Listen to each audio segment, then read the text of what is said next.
Jae-sung Park hated the night shift. Most people would find monitoring interstellar communication signals mind-numbingly boring, but he had learned to make it interesting.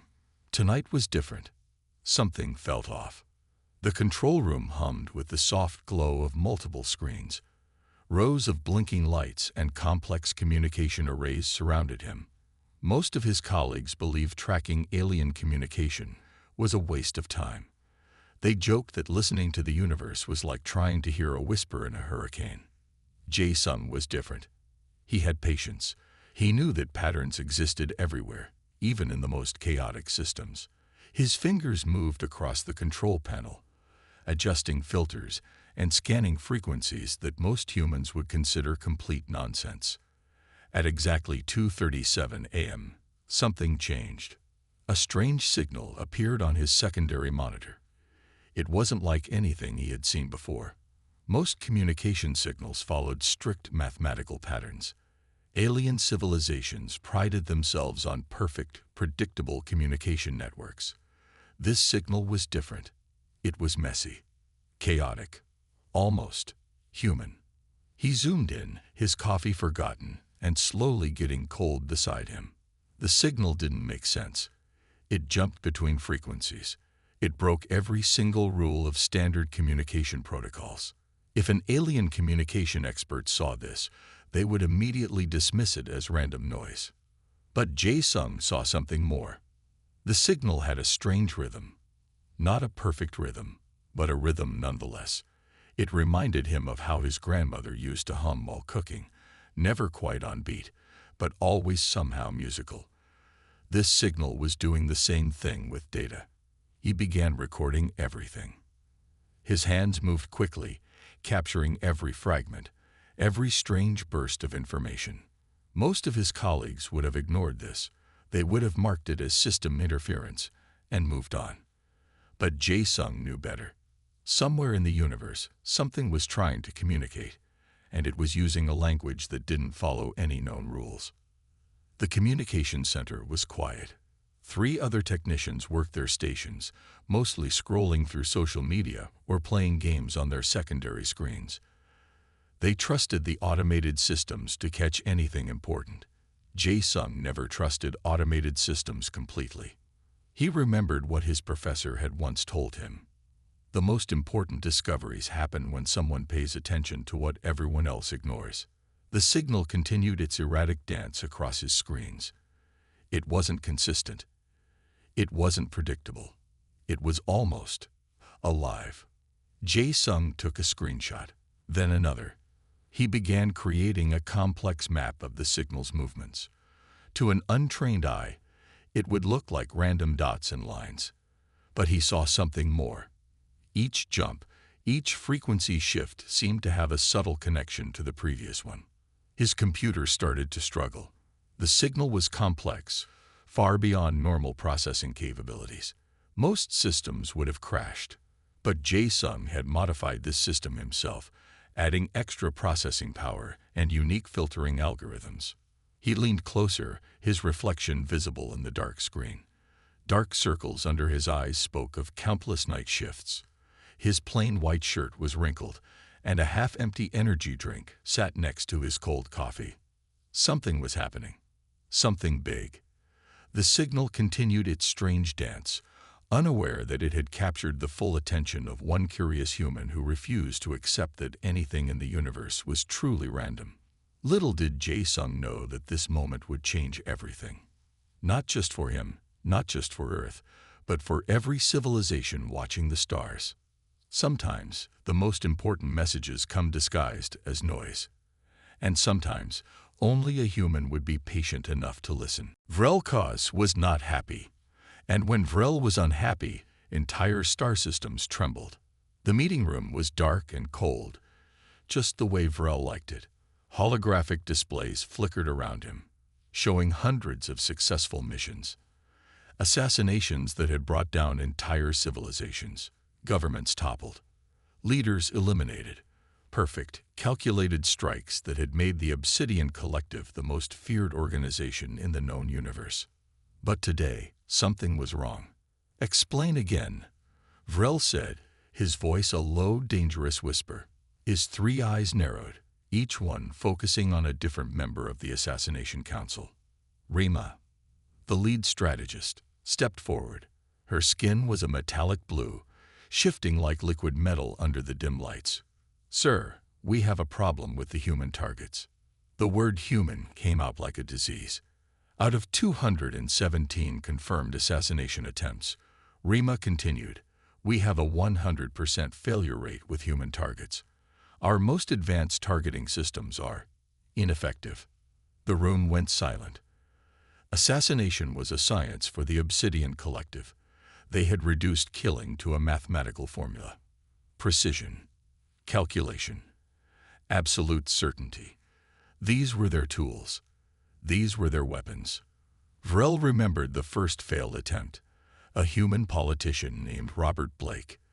The assassination algorithm had calculated every possible movement, every breath, every potential escape route. The weapon was designed to be undetectable, to pass through any defense, to find its target with perfect accuracy. And yet, the human had survived. Not by skill, not by advanced technology, but by pure, ridiculous chance. A pigeon had landed on the weapon's targeting sensor. A child had accidentally bumped the assassin's arm. A sudden gust of wind had changed the bullet's trajectory. Impossible. Completely impossible. "Show me the data," Vrel commanded.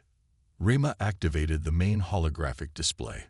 Thousands of failed mission reports began to scroll, each one more unbelievable than the last. An assassin preparing to eliminate a human business leader suddenly sneezed. The sneeze caused the weapon to miss by millimeters. Another assassin's hover vehicle experienced a complete system failure moments before the strike, allowing the target to escape. One human had survived because he decided to take a different route to work that morning, a route he had never taken before and would never take again. The patterns were clear, but they made no sense. "Humans are chaos," Rima said quietly. "They do not follow logical patterns." Vrel's middle eye twitched. In all his centuries of work, the Obsidian Collective had never failed. They had brought down the silicon civilizations of the Andromeda Cluster.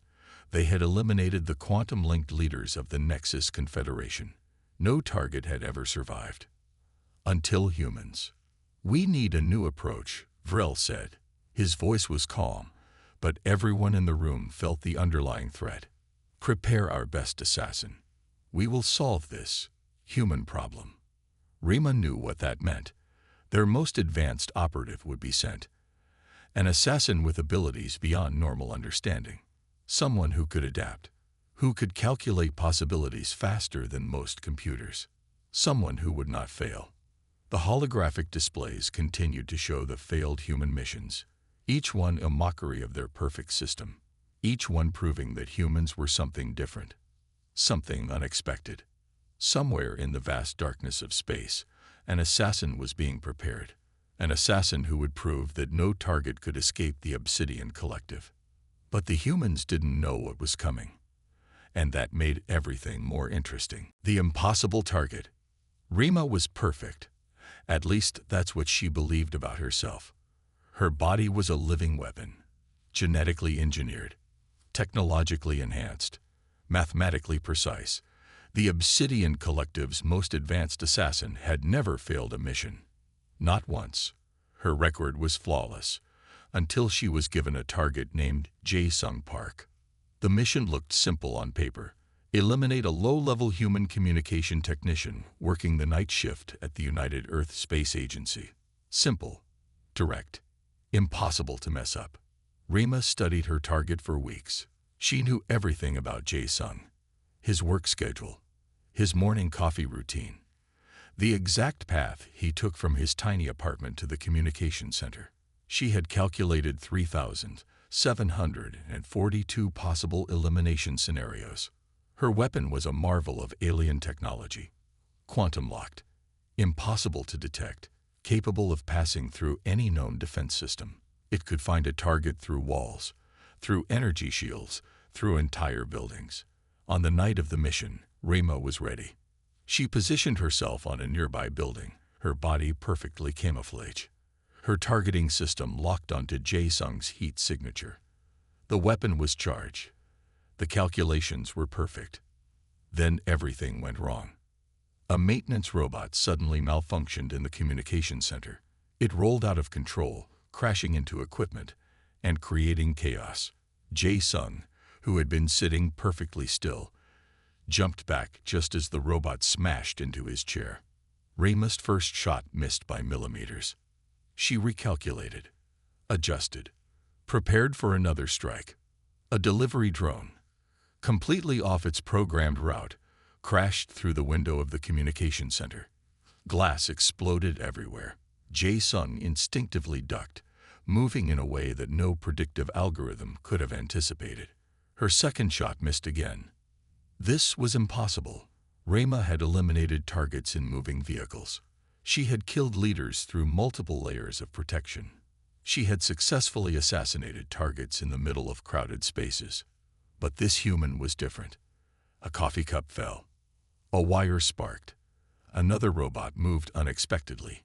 Each small random event protected Jae-sung in ways that defied all mathematical probability. Rayma's advanced targeting system began to overheat.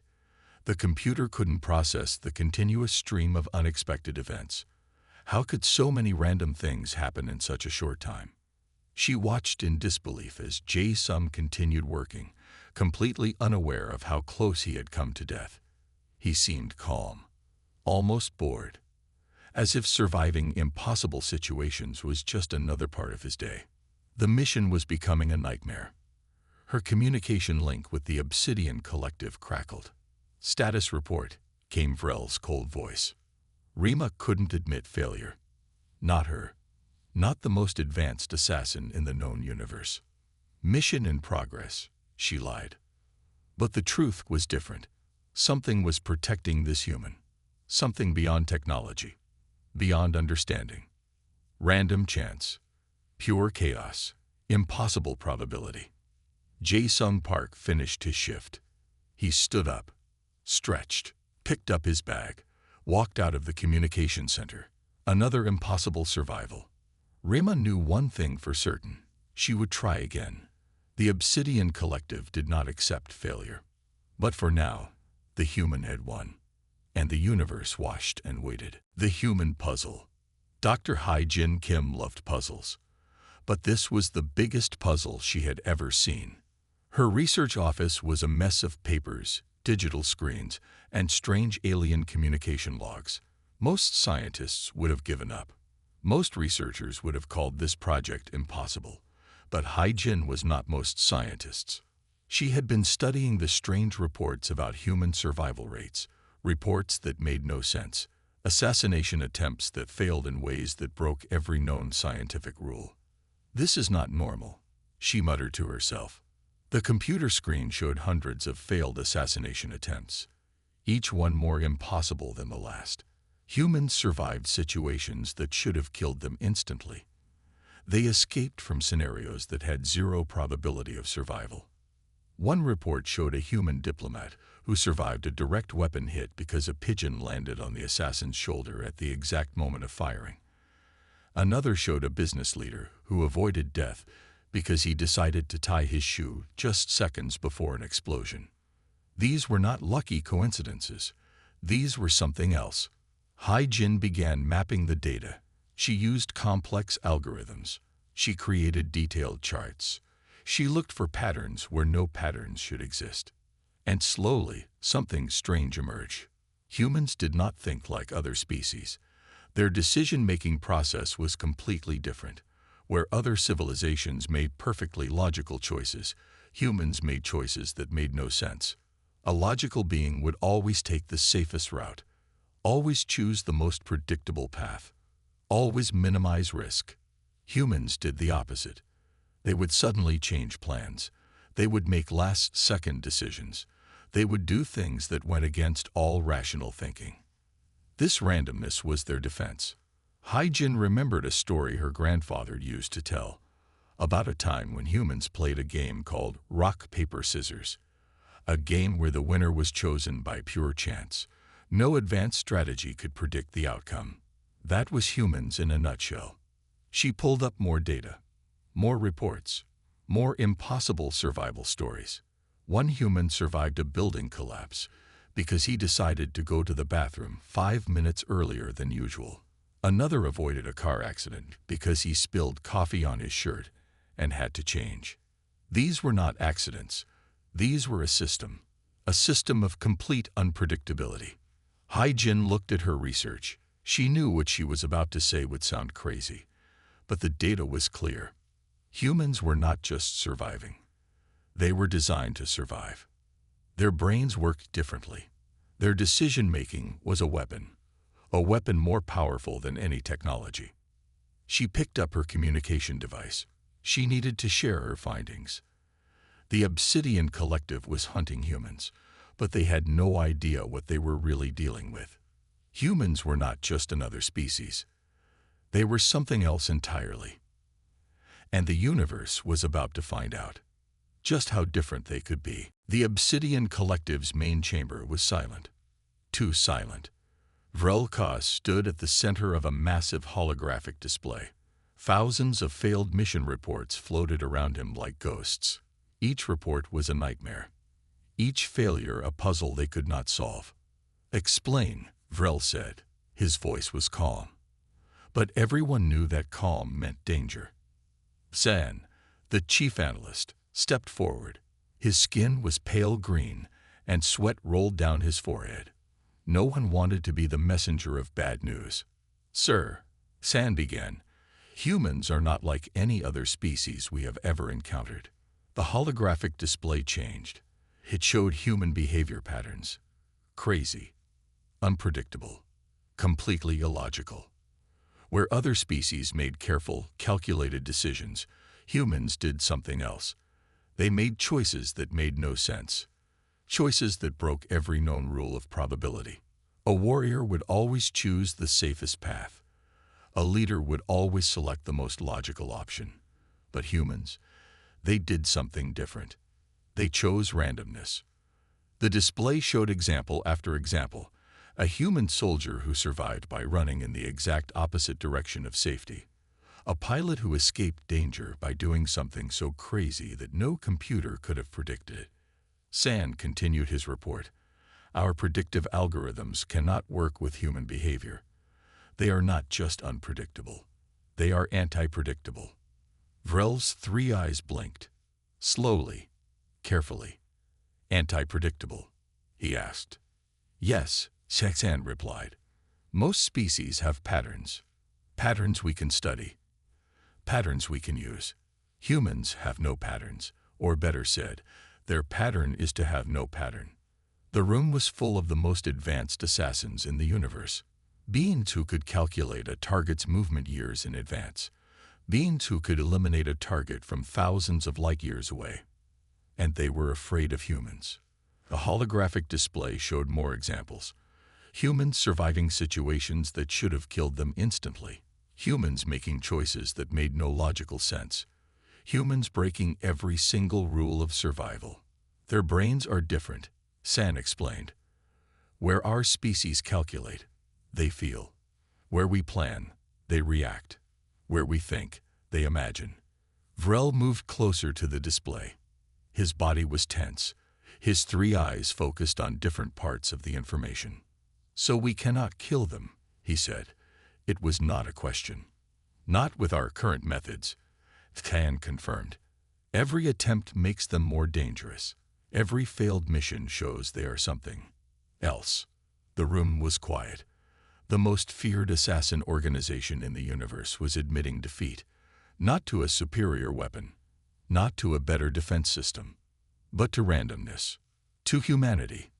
Vrel turned to the others. "We need a new strategy," he said. "Humans are not a target anymore. They are a problem to be understood." The holographic display continued to show human survival stories, each one more impossible than the last. The universe was changing, and humans were leading the change, whether anyone was ready or not. Jae-sung and Hai-Jin sat in a small, messy office. Papers covered every surface. Computer screens blinked with strange data. Outside, The United Earth Space Agency building looked normal. Inside, something important was happening. "We need to understand why," Jae-sung said. Hai-jin nodded. She had spent months studying the assassination attempts. Months trying to make sense of something that made no sense. "Humans survive," she explained, "because we don't follow rules." Their research was different from anything other species had done. They weren't just looking at the failed assassination attempts. They were trying to understand why they failed. Most species would see randomness as a weakness. The Obsidian Collective saw it as something to be eliminated. But Jae-sung and Hai-jin saw something else. A superpower. They pulled up hundreds of reports. Each one showed a human surviving, in a way that broke all logical rules. A diplomat who lived because he decided to wear a different jacket. A scientist who avoided death because her pen ran out of ink. "It's not luck," Jae-sung said. "It's something more."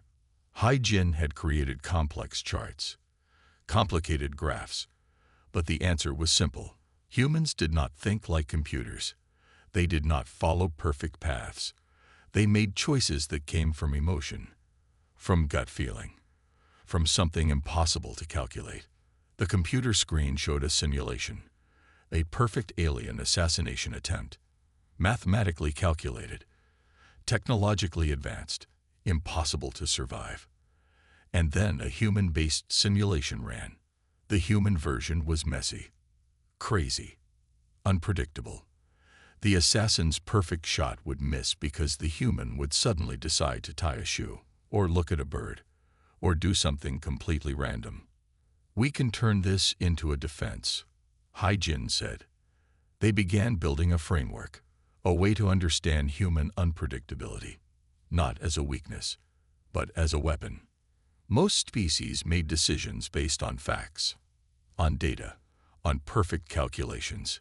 Humans made decisions based on feelings, on crazy ideas, on sudden impulses. Jae-sung showed Hai-jin the strange signal he had first discovered. The signal that jumped between frequencies. The signal that made no sense. "This is how humans communicate," he said. "Not perfectly, but completely." Their plan was simple. Create a defense system based on human randomness. A system that no computer could predict. A system that changed every single moment. They worked for weeks, months, creating something new, something different. The Obsidian Collective watched their research. They could not understand it. How could randomness be a defense? How could crazy choices be a weapon? But humans knew something else.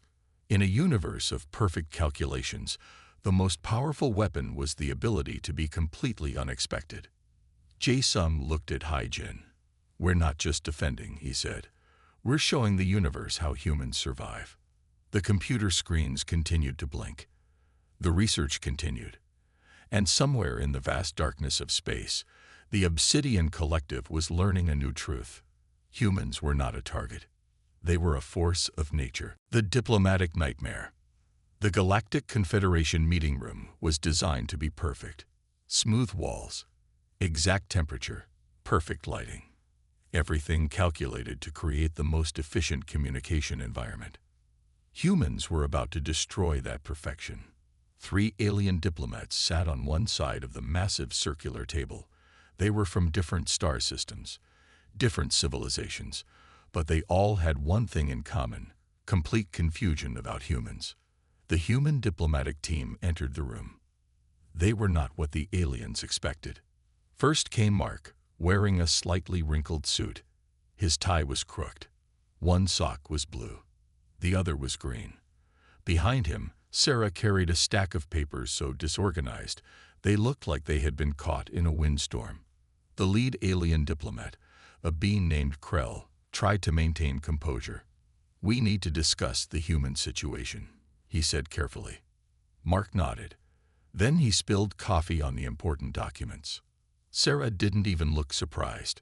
She just grabbed some random papers from her messy stack and started using them instead. The alien diplomats stared in horror. Krell had prepared for this meeting. He had calculations, precise arguments, perfect diplomatic language that had worked with 217 different civilizations. Humans were different. "We have concerns," Krell began, "about your species' unusual behavior."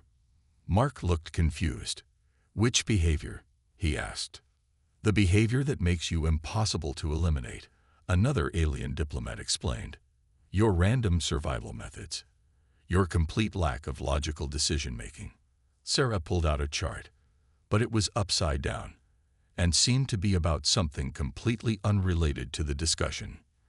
"Would you like some coffee?" she asked suddenly. The aliens looked at each other. This was not how diplomatic meetings worked. Most species would provide carefully prepared reports, detailed explanations, perfect documentation. Humans provided chaos. Mark started explaining something, but his explanation made no sense. He would start a sentence about alien assassination attempts and suddenly talk about his grandmother's cooking. Then he would jump to a story about a soccer game, then back to assassinations.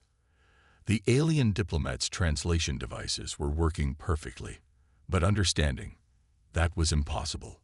Krell tried again. "We need to understand how you survive," he said slowly. Mark looked thoughtful. Then he said something that made no sense at all. "Sometimes you just need to do something crazy." Sarah nodded, as if this was the most logical explanation in the universe. The diplomatic papers were now covered in coffee stains. Some had fallen on the floor. Mark picked them up, but he picked them up in the wrong order. "Here's our official response," he said, handing over the coffee-stained, mixed-up documents. The aliens could not process what was happening. Where were the precise arguments, the careful explanations, the logical flow of information? Humans had replaced all of that with pure, beautiful chaos. Krell realized something important. Humans were not trying to be difficult. This was just how they naturally operated. "Do you understand?" Mark asked. None of the aliens did. And that was exactly the point. Somewhere in the universe, the Obsidian Collective was watching, and they were learning that humans were not just a problem to be solved. They were a force that could not be understood, only experienced. The final simulation. The quantum computer was the largest in the known universe. It filled an entire planet. Massive cooling systems surrounded its core. Billions of alien scientists had worked on this single project. The goal was simple: understand humans. The Obsidian Collective needed answers. Vrelkos watched as the simulation began. 17 billion computational cycles were prepared, each cycle designed to break down human behavior, to find a pattern, to understand the impossible. The computer started working. First, it analyzed human communication patterns. Signals jumped between frequencies. Words seemed to mean different things at different times. A human could say "fine" and mean anything from total agreement to complete disagreement. The computer worked harder. It tried to predict human movement, but humans moved in ways that made no sense. They would choose the longest path, the most complicated route. They would do something totally random just because they felt like it. Billions of calculations per second. The simulation mapped human decision-making. Where other species made perfect, logical choices, humans did something else. They would choose based on feelings, on gut instinct, on something computers could not understand. 1 hour passed. The quantum computer began to struggle. Normally, it could predict the actions of entire civilizations with 99.999% accuracy. It had solved complex mathematical problems that would take organic beings millions of years to compute. But humans were different. 2 hours passed. The computer's cooling systems started to overheat. The calculations became more and more complex. Each human choice created thousands of unexpected possibilities. What if a human decided to do something completely random? What if they changed their mind at the last second? What if they did something that made no logical sense? The simulation could not handle it. 5 hours passed. Alien scientists watched in horror. The most advanced computer in the universe was struggling with something simple: understanding how humans made decisions. Vrelkos watched the screens, his three eyes focused on the data. Each moment showed something more impossible than the last. 7 hours passed. The quantum computer began to break down. Computational errors started to appear. The system could not process the level of randomness, the complete lack of predictable patterns. Humans were not just unpredictable, they were anti-predictable. 10 hours passed. Smoke began to rise from the computer's cooling systems. The simulation was failing, completely and totally failing. 12 hours passed. The quantum computer crashed. 17 billion computational cycles. Trillions of calculations, the most advanced technology in the universe, defeated by human randomness. Vrelkos stood in silence. The massive computer room was quiet, broken, smoking. The scientists looked at each other. Nobody knew what to say. How do you explain that a species could not be understood by the most advanced computer in existence? Humans had done the impossible. They had broken a system designed to understand everything. And they had done it without even trying. Just by being human. The unexpected solution. The universe changed that day. Jae-sung sat in his small office. Papers everywhere. Coffee stains on important documents. His computer screen showed hundreds of alien communication requests. They wanted to understand humans. Not to fight them. Not to eliminate them. But to learn from them. The Obsidian Collective had become something different. No longer assassins. Now researchers. Now students of human behavior. Hae-jin walked in, holding another messy stack of papers. "They're here," she said. Alien diplomats arrived. But these were not the same diplomats from before. These were different. Curious. Confused. Amazed. "We want to understand," the lead diplomat said. Jae-sung smiled. He spilled coffee on the important documents. Again. The alien diplomats watched. Where other species would be angry, they were fascinated. Humans had shown the universe something important. Randomness was not a weakness. It was a strength. Other civilizations followed perfect paths. Humans created new paths. Paths that no one could predict. The diplomatic meeting was nothing like traditional meetings. Ideas jumped around. Conversations went in crazy directions. Nothing made sense. And yet, everything made perfect sense. "How do you survive?" the alien diplomat asked. Jae-sung thought for a moment. Then he said something that made no sense at all. "We don't try to survive. We just live." The aliens looked confused, but they were learning. Humans had become something more than a target. They were now consultants, advisors, the species that could solve problems no one else could solve, because they thought differently. Hae-jin explained their research, how human randomness was actually a complex system, how doing something unexpected could solve problems that perfect calculations could not. The alien diplomats took notes, but their notes were messy, mixed up, nothing like the perfect documentation of other species. Outside, the United Earth Space Agency building looked normal. Inside, something amazing was happening. The universe was learning about humans. Jae-sung remembered the first strange signal he had discovered. The signal that jumped between frequencies. The signal that made no sense. Now he understood. That signal was not a mistake. It was a message. A message about how humans worked. Random. Unpredictable. Alive. The Obsidian Collective had tried to eliminate humans. Now they wanted to learn from them. "We need your help," the alien diplomat said. Jae-sung looked at Hae-jin. They both smiled. Humans had turned their greatest weakness into their greatest strength. Randomness was not chaos. Randomness was freedom. And the universe was finally understanding. As if to prove the point, Jae-sung's coffee cup suddenly fell over. It knocked over some important papers, created a mess. The alien diplomats didn't get angry. They took notes. Because that was how humans worked. Completely unexpected. Totally unpredictable. Wonderfully human.